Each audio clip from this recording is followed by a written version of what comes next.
Please join me in welcoming our moderator, Professor Lin Guoqing. Please be seated on stage. He is our former Deputy Minister from the Council of Agriculture, and now welcoming our presenter. Please be seated on stage, Professor Liu Xiaolan. Please. Thank you, Professor Liu. Please join us on stage. Welcoming our presenter, Professor Wang Junhao. Professor Wang, please join us on stage. Thank you so much. And also, to be joining us on stage, we will have Professor James Riddell from the United States. Please join us. Thank you, sir. And Dr. Rainer Adam from Germany. Please join us. Thank you, sir. Guten Morgen.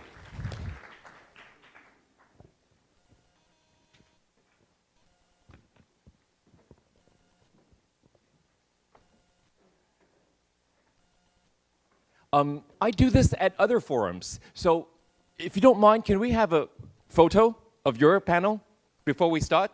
Please. One photo of our panel. Yes. Okay. Please, our photographer. Thank you. Our applause to panel one.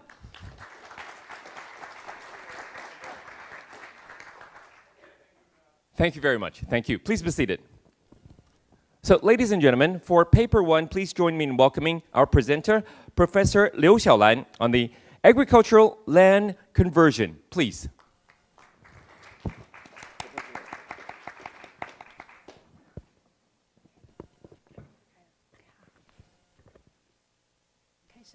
Paper two, land policy development and agricultural transition. Please join me in welcoming Professor Wang Junhao. Professor Wang.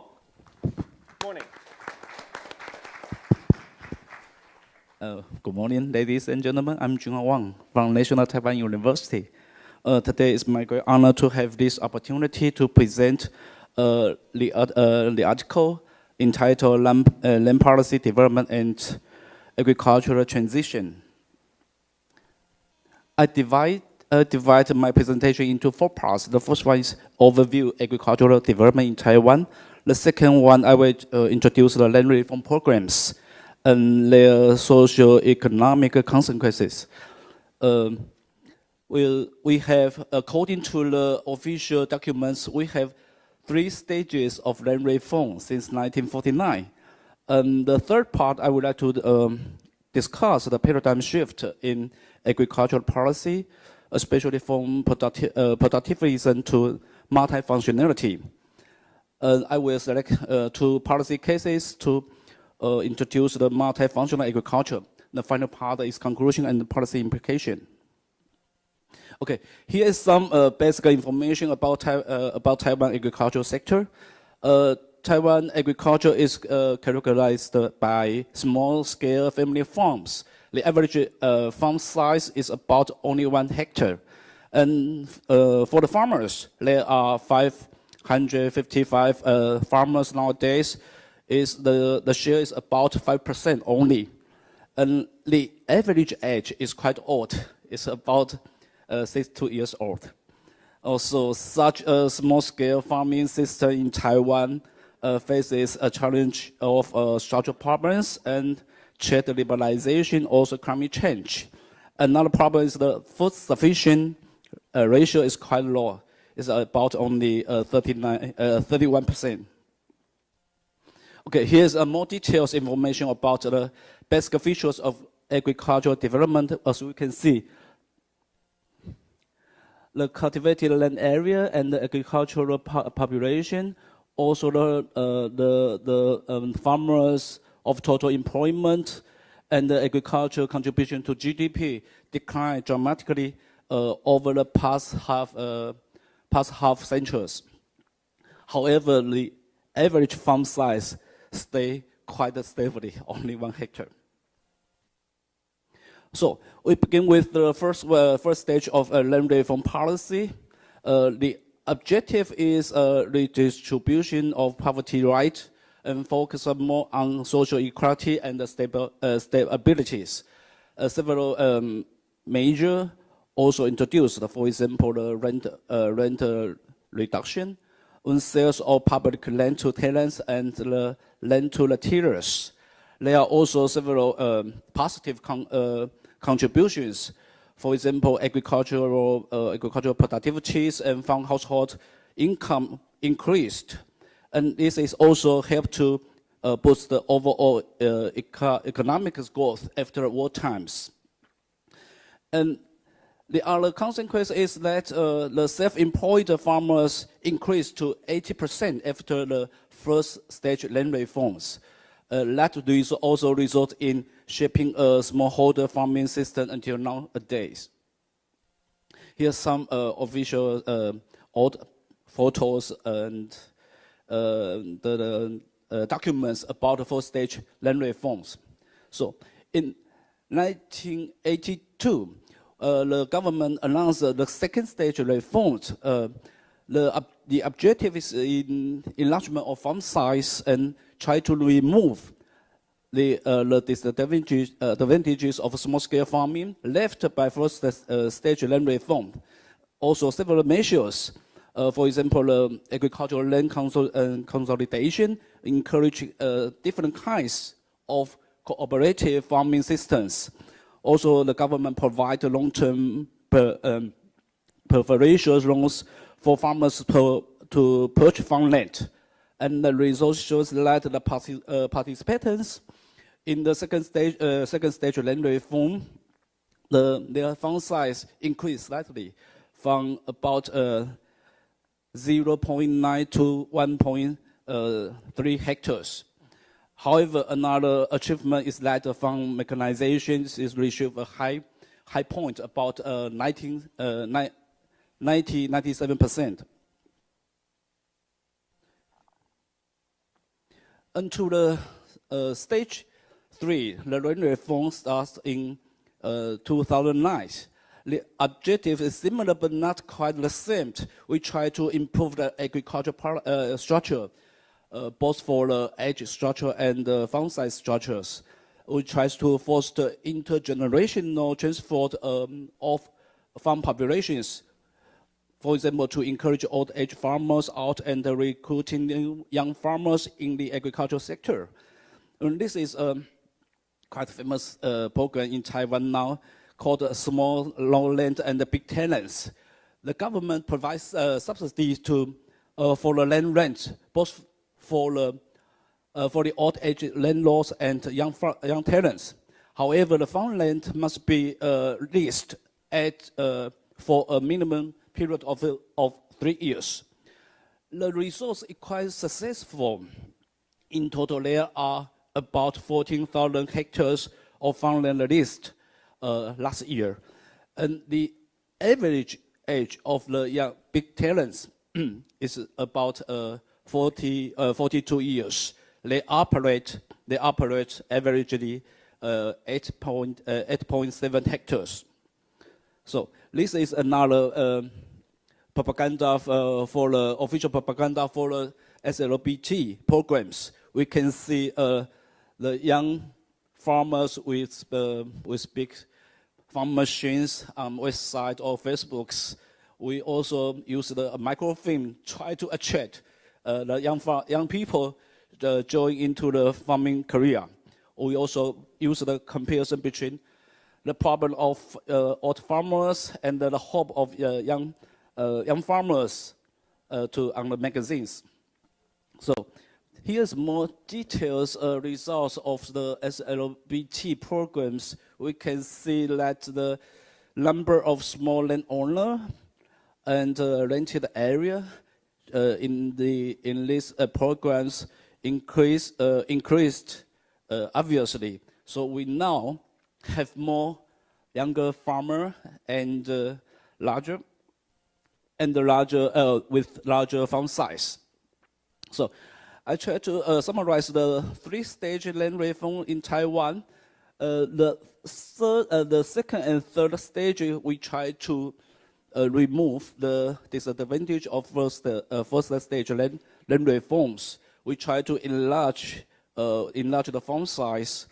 However, the second one is not so successful, but we are now satisfied with the third stage land reform process.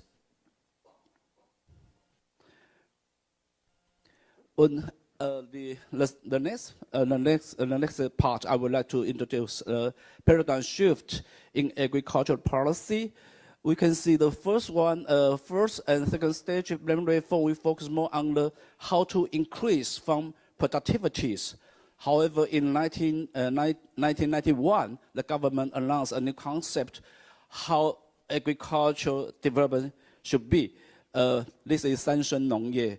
In addition to the production, the agriculture development should pay more attention on especially village life or the rural ecology development. This, after becoming a member of WTO, we use the international term, that is multifunctional agriculture. So we focus more on the non-market value and public goods jointly produced by farming activities and the environment. We care more about environmental sustainability and biodiversity. Later, I will introduce two policy cases. So, however, under the multifunctionality or multifunctional agriculture, several interesting phenomena happened in Taiwan. For example, the rural tourism, or farm accommodation and the restaurants and farmhouse, even in these 2 years, is the solar farms. All happens on the farms. If we use a bird view to see what happens in Taiwan's farmland, we can see the leisure facilities, accommodations, farmhouse that all related to the farmland use under the new agricultural policy.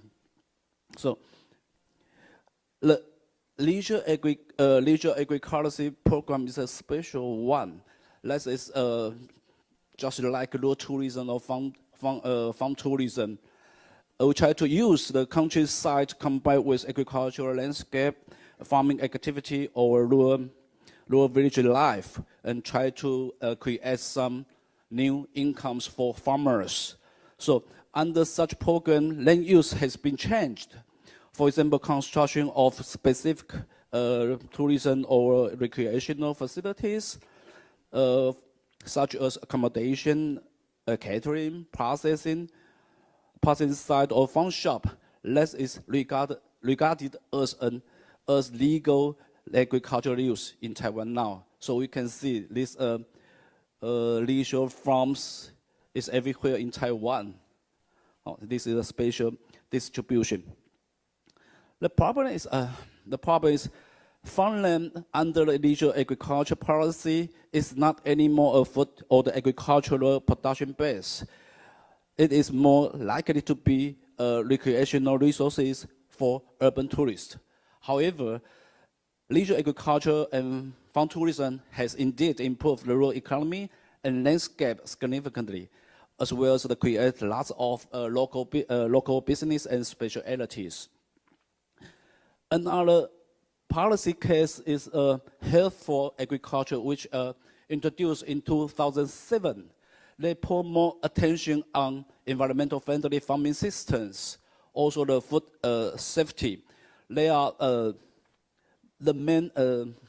three certification or labeling systems. For example, the organic farming system, it is not allowed any chemical inputs used on the farmland.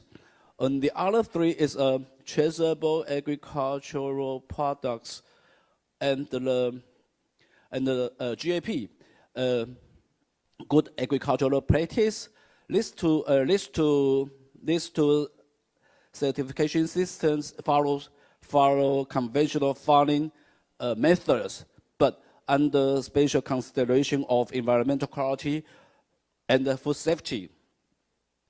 Our government also introduced another program, is school lunch program. We try to provide safe food and agricultural products for the school children. That also helped to create new selling channel for such agricultural, such healthful agricultural business.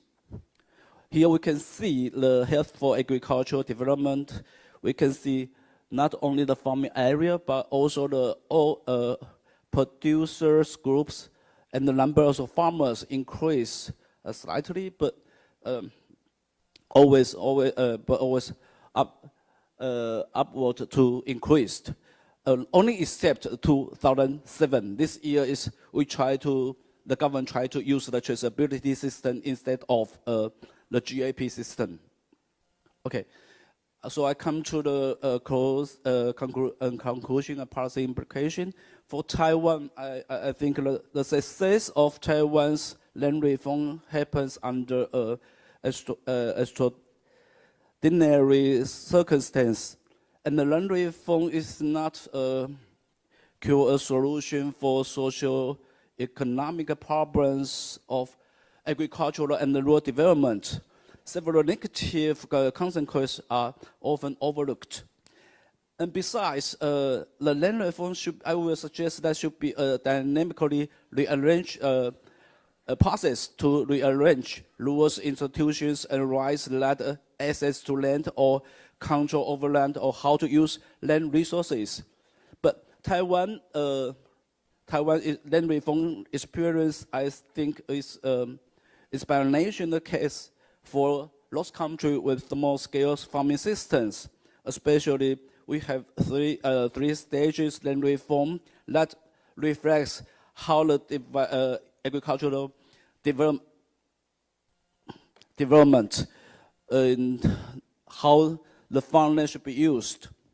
And finally, the objective and strategies of land reform should depend on societal needs and expectations, such as first, maybe it's the social equality, maybe the economic growth, or maybe finally and most importantly is the environmental sustainability.